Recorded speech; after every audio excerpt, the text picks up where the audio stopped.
தந்தை, மகன், தூய ஆவியின் பெயராலே ஆமேன். மூவொரு கடவுளுடைய அருளும் ஆசீரும் பாதுகாப்பு வழி நடத்துதலும் உங்களோடு இருப்பதாக. பொதுக்காலம் 25வது வாரம் வெள்ளிக்கிழமை. இயேசுவில் என் அன்பு சொந்தங்களே, அருளும் இரக்கும் நிறைந்த ஆண்டவர் தன் இதயத்தை திறந்து நம் ஒவ்வொருவரையும் ஆசீர்வதிப்பவராயிருக்கின்றார். அவருடைய இதயத்தில் சுரந்தோடுகின்ற அருளும் இரக்கும் தாமே நம்மை முழுமையாய் நிறைத்து வழிநடத்துவதாயிருக்கின்றது. இத்தகைய கொடைகளால் நிறைக்கப்பட்டு இயேசு இதயத்தின் அருகிலே வாழ்ந்து இறை அருள் பெற்ற மக்களாய் இந்த நாள் முழுவதும் இன்புற்று இருக்க உங்களை வாழ்த்துகிறேன், உங்களுக்காக ஜெபிக்கின்றேன். அன்பார்ந்தவர்களே, நம் வாழ்க்கையை முன்னேறுவதற்கு எத்தனையோ முடிவுகளை எடுக்கின்றோம். நாம் நல்லவர்களாக இருக்க வேண்டும், நல்லதை பேச வேண்டும், நல்லதை செய்ய வேண்டும், 4 பேருக்கு உதவுகின்ற விதத்தில் என் வாழ்வை அமைத்து கொள்ள வேண்டும், என் வாழ்விலும் கூட என் குடும்பம், குழந்தைகள், என் குடும்பத்தின் செயல்பாடுகள் அனைத்திலும் வளர்ச்சியை காண வேண்டும் என்று சொல்லி எத்தனையோ முடிவுகளை எடுக்கின்றோம். இப்படி நாம் முடிவெடுத்து நல்லவர்களாக வாழ முற்படுகின்ற பொழுது தடைகள் வருவது இயல்பு. தடைகள் வெவ்வேறு நிலைகளிலே வரலாம். ஒன்று, நம்மோடு இருக்கிற மனிதருடைய பேச்சுக்களாக இருக்கலாம், அல்லது நாம் செய்கின்ற நாம் எடுத்த முடிவுகளை பற்றி வசை கூறுபவர்களாக இருக்கலாம், விமர்சிப்பவர்களாக இருக்கலாம், அதை கிரிட்டிசிசம் பண்ணுபவர்களாக இருக்கலாம், அல்லது தடைகளை கொண்டு வைப்பவர்களாக இருக்கலாம். நம் வாழ்விலே அந்த முன்னேற்றம் ஏற்படுகின்ற சறுக்கல்களாக இருக்கலாம். இப்படி பல்வேறு தடைகள் வரலாம். இந்த தடைகளும் பேச்சுக்களும் ஒரு சில நேரங்களிலே நம்முடைய மன உறுதியை, நம்முடைய திடமான உள்ளத்தை சிதைக்கக்கூடியதாக இருக்கும்.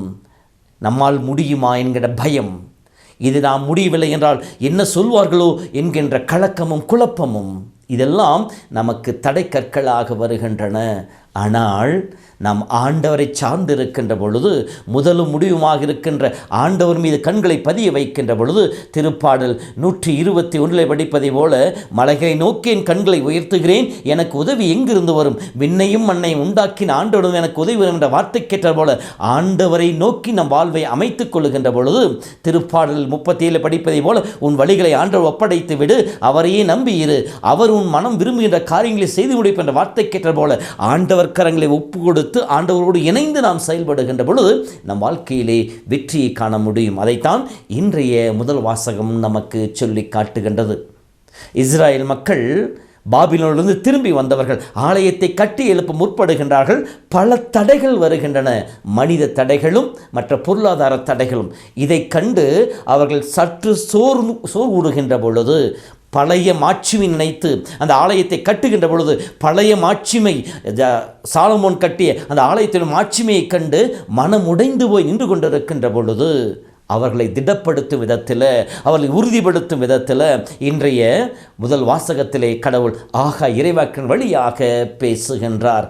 பழைய மாட்சிமையை கண்டு, ஆலயத்தினுடைய பழைய மகிமையை கண்டு நீங்கள் சோர்ந்து போக வேண்டாம், திடம் கொள்ளுங்கள், மன உறுதியோடு இருங்கள் என்று சொல்லி வாக்குறுதி கொடுக்கின்றார். ஏனெனில் இதோ நீங்கள் கட்ட இருக்கின்ற ஆலயத்தில் அதே மாட்சிமை குடிகொள்ள வைப்பேன் என்று சொல்லி வாக்குறுதி கொடுத்த கடவுள் சொல்கின்றார், நான் உங்களோடு இருக்கின்றேன், நான் உங்களுக்கு வாக்குறுதி கொடுத்த பிரகாரம் என் ஆவியை உங்கள் நடுவிலே இருக்கச் செய்வேன் என்று சொல்லி இறைவன் வாக்கு தத்தத்தை கொடுக்கின்றார்.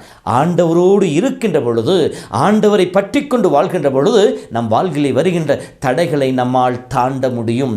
இருள் சூழ்ந்த பள்ளத்தாக்கில் நடக்க நேர்ந்தாலும் தீங்கிற்கும் அஞ்சினேன், எனில் ஆண்டவரின் கோலும் கைதலும் எனக்கு துணையாக இருக்கும் என்ற வார்த்தைக்கு ஏற்றார் போலவும், திருப்பாடல் 18, 29, 30 படிப்பதை போல, ஆண்டவரே உம் துணையோடு நான் எம்மதிலையும் தாண்டுவேன், எப்படையையும் வென்றெடுப்பேன் என்ற வார்த்தையின் பிரகாரம் ஆண்டவரோடு இணைகின்ற பொழுது, ஆண்டவர் நம்மிலே இருக்கின்றதை உணர்கின்ற பொழுது நிச்சயமாக நம் வாழ்விலே அற்புதங்களை, ஆசீரை காண முடியும்.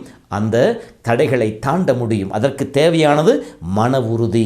சோதனைகள் வருகின்ற பொழுது, எதிர்ப்புகள் வருகின்ற பொழுது தளராமல் ஆண்டவர் மீது நம்பிக்கை வைத்து மன உறுதியோடு இருக்கவேன். அதைத்தான் மார்க் 13:13 சொல்லுகின்றது. என் பெயரில் வெறுப்புகளையும் துன்பங்களையும் சந்திக்கின்ற பொழுது மன உறுதியோடு இருங்கள். இறுதி வரை மன உறுதியோடு இருப்பவரே மீட்பு பெறுவர் என்று சொல்லப்படுகின்றது. மேலும் லூக்கா 21:19 நீங்கள் மன உறுதியோடு இருந்து உங்கள் வாழ்வை காத்துக்கொள்ளுங்கள் என்று சொல்லப்பட்டிருக்கின்றது. ஆகவே மன உறுதியோடு இருப்போம். ஆண்டவர் நம்மோடு இருக்கின்றார். ஆண்டவரின் ஆவி நம்மிலே செயல்பட்டு கொண்டு இருக்கின்றது. ஆகவே அந்த ஆண்டவர் தாமே நம்மை வெற்றி பெறச் செய்வார், நமக்கு துணையாக இருப்பார். வெறுமையான மீன்பாட்டை கண்டு சோர்வுற்று இருந்த பேதுருவின் படகில் இயேசு ஏறியது அதே இடத்திலே பெரும்பாலான மீன்பாட்டை கொடுத்ததை போல நாம் தளர்வுற்ற நேரத்திலே இயேசுவை வெற்றி கொள்ளுகின்ற பொழுது நம் வாழ்விலும் அற்புதங்களை காணச் செய்வார். இத்தகைய அருளுக்காக ஜெபிப்போம். கடவுள் நம்மை நிறைவாய் ஆசீர்வதிப்பாராக. ஆண்டவர் உங்களோடு இருப்பாராக. எல்லாம் வல்ல இறைவன் தந்தை, மகன், தூய ஆவி உங்களையும் உங்கள் குடும்பத்தையும் ஆசீர்வதிப்பாராக. ஆமேன்.